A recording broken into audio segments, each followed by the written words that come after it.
السلام عليكم. عن أبي هريرة رضي الله عنه أن رجلا قال للنبي صلى الله عليه وسلم: أوصني. قال: لا تغضب. فردد مرارا قال: لا تغضب. ஒருவர் நபி ஸல்லல்லாஹு அலைஹி வஸல்லம் அவர்களிடம் எனக்கு அறிவுரை கூறுங்கள் என்றார்.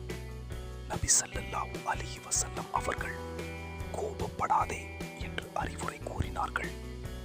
அவர் அறிவுரை கூறுங்கள் என பல முறை கேட்டபோதும் நபி ஸல்லல்லாஹு அலைஹி வஸல்லம் அவர்கள் கோபப்படாதே என்றே சொன்னார்கள். அறிவிப்பவர் அபூ ஹுரைரா ரலியல்லாஹு அன்ஹு அவர்கள். புகாரி 6116. சிறிய நபிமொழிகளை படிப்போம், விளங்குவோம், மனனமிடுவோம்.